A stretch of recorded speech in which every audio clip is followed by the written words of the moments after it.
क्या आप जानना चाहेंगे कि पिछले साल का वो चोटिल ऊँट कहाँ है और कैसा है? आपको याद ही होगा कि पिछले साल ऊँटों को दयालबाग की पशुशाला में शामिल किया गया था। चलिए आपको दिखाते हैं पिछले साल का वो चोटिल ऊँट जो अब दयालबाग के खेतों में दौड़ता फिरता है। सभी सत्संगियों को प्यार भरा राधा स्वामी।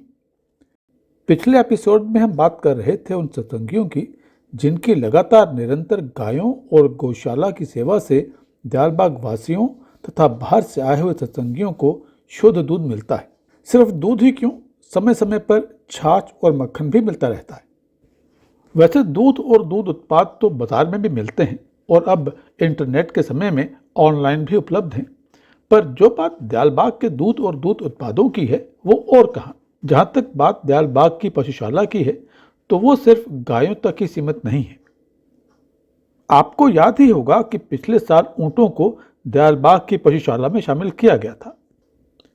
ऊँट रेगिस्तान का जहाज है, ऐसा हमें स्कूलों में पढ़ाया गया है और इसी कारण हम ऊँट को मात्र बीते दिनों का यातायात का साधन ही मानते हैं। पर सच तो ये है कि कैमल मिल्क बहुत ही स्वास्थ्यवर्धक होता है। इसमें प्रोटीन, कैल्शियम और फास्फोरस के अलावा अन्य के न्यूट्रिएंट्स भी भरपूर मात्रा में मिलते हैं। इसके अलावा कई तरह की आयुर्वेदिक दवाइयाँ बनाने में भी इसका इस्तेमाल किया जाता है। अगर कैमल मिल्क आपके शहर में उपलब्ध न हो तो आप इसे ऑनलाइन भी मंगा सकते हैं। जो लोग दयालबाग में नहीं रहते और कैमल मिल्क ट्राई करना चाहते हैं उनके लिए लिंक डिस्क्रिप्शन में दिया हुआ है। आप चाहें तो डिस्क्रिप्शन के लिंक पर क्लिक कर कैमल मिल्क मंगा सकते हैं। बाकी जो सत्संगी दयालबाग में रहते हैं उनकी तो बात ही क्या, उनकी हर ज़रूरत तो दयालबाग की पशुशाला और दयालबाग के खेतों से पूरी हो ही जाती है। आपको तो याद ही होगा कि पिछले साल राजस्थान से ऊँटों को लाते समय एक ऊँट चोटिल हो गया था, जिसका इलाज आगरा में काफ़ी देर तक चला था। सब कहते थे कि यह कभी अब अपने पाँव पर खड़ा नहीं हो पाएगा, लेकिन फिर एक दिन मालिक की दया हो गई और चोटिल ऊँट न सिर्फ अपने पाँव पर खड़ा हो गया बल्कि चलने भी लगा। क्या आप जानना चाहेंगे कि पिछले साल का वो चोटिल ऊँट कहाँ है और कैसा है? चलिए आपको दिखाते हैं पिछले साल का वो चोटिल ऊँट जो अब दयालबाग के खेतों में दौड़ता फिरता है और साथ ही साथ मिलवाते हैं दयालबाग के ऊँटों की देखभाल करने वालों से। अच्छा, तो कितने कैमल्स हैं यहाँ पे? 11 यहाँ है, एक डेयरी में 12 है।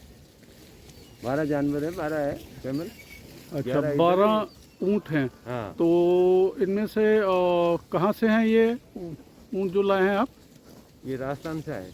राजस्थान से। तो जब ऊँट राजस्थान से आए थे तो सुना था उनमें से एक ऊँट बहुत बीमार भी हो गया था, तो उसके बाद बीमार हो गया था, उसको चोट लग गया था। मालिक की कृपा से वो सही हो गई। उसका नाम सखी हो रही है, अभी भी है, बढ़िया दौड़ती है, भगती है, सब कुछ है।